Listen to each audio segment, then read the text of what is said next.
Police डोंबिवलीमध्ये Sumit कंपनीला जे घनकचऱ्याचं tender दिलेलं आहे त्या कॉन्ट्रॅक्टरच्या जे डायरेक्टर आहेत अमित सालुंके याला दारू घोटाळ्यामध्ये झारखंडमध्ये अटक करण्यात आली.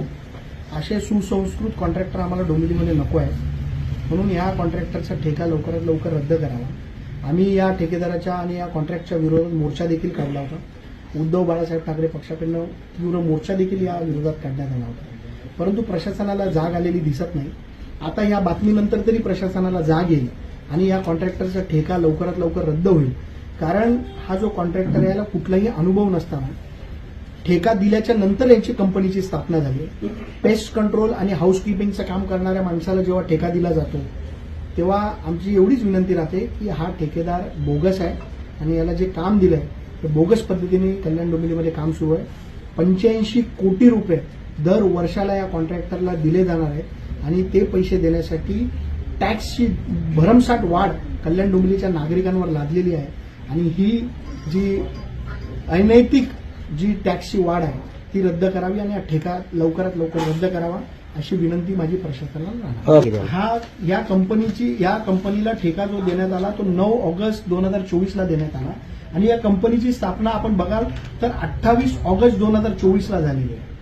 तर आणि कल्याण डोंबिवली महानगरपालिकेच्या असलेल्या गाड्या व्यवस्थापनाचा हा वापरतो आणि फक्त पैसे घेण्यासाठी याला कॉन्ट्रॅक्ट दिलाय का काय असा प्रश्न आमच्या मनात पडतो.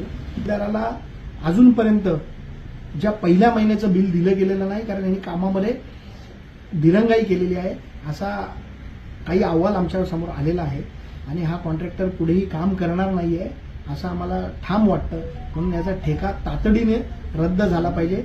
अशा जेलमध्ये गेलेल्या माणसाला, अशा सुसंस्कृत माणसाला या ठेका मिळू नये आणि आमच्या कल्याण डोंबिवली महानगरपालिकेमध्ये जी टॅक्स वाढ झाली ती पण रद्द व्हावी अशी आमची विनंती. एकंदरीत बघा, कल्याण पूर्व डोंबिवली या भागामध्येच हा कॉन्ट्रॅक्टरला घनकचरा व्यवस्थापन करण्याचं जी व्यवस्था दिलेली आहे, पण टॅक्स वसुली जी होणार आहे ती पूर्ण कल्याण डोंबिवली महानगरपालिका क्षेत्रातनं होणार आहे. म्हणजे ज्या लोकांकडे या कॉन्ट्रॅक्टरला काम पण दिलेलं नाही त्या लोकांकडनं पण तुम्ही पैशाची वसुली करणार आहात. तर हे कितपत योग्य आहे? महापालिका प्रशासनाने तातडीने याच्यावरती दखल घेऊन कारवाई करावी अशी विनंती. आपण मोर्चा आम्ही काढून झाला आहे, प्रशासनाला विनंत्या करून झाल्या आहे, पण आता जर प्रशासन ऐकलं नाही तर या ठेकेदाराच्या विरोधात जनहित याचिका लवकरच शिवसेना उद्धव बाळासाहेब ठाकरे पक्षाकडे दाखल होईल.